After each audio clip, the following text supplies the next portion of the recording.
I wanted to show you just briefly a few different things. Yeah, and I'm going to be uploading, if you haven't seen it already, how to remove an air conditioner such as this.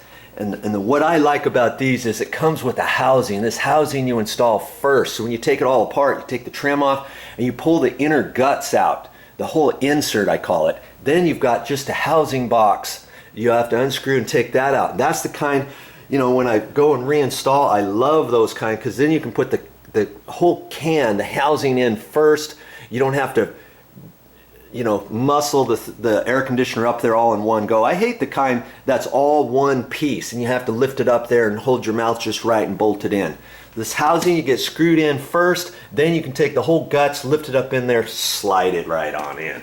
And so then I took a look at some of the other existing air conditioners. This one here, the lid was broken off it because the cleaners don't know how to take this off properly.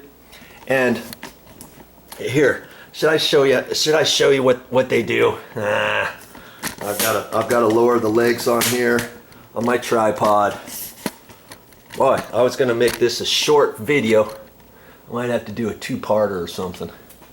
When you take off a cover like this, you want to pull this, and then it pushes down.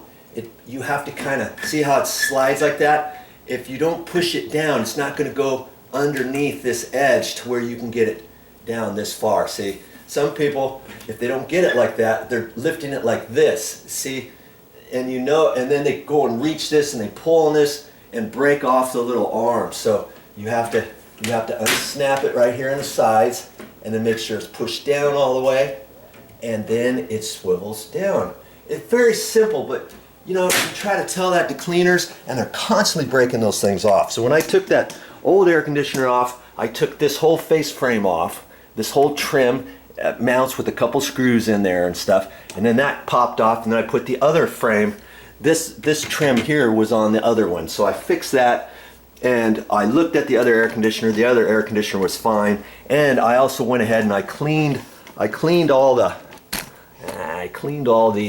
fins in here because they were really super dirty. This thing was clogged by probably, I would say 40%, which then means that the air conditioner is not going to run effectively.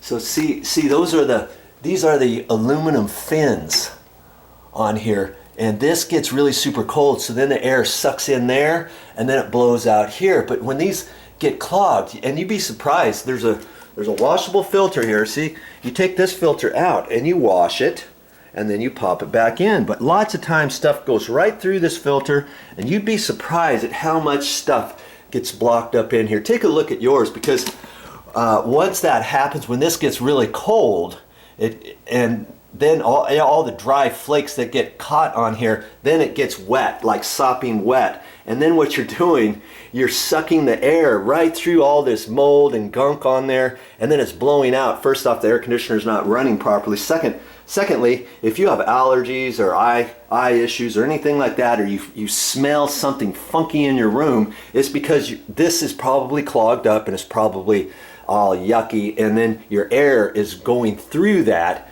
before it blows back out into your room, and then you smell that. Oh, isn't that nice?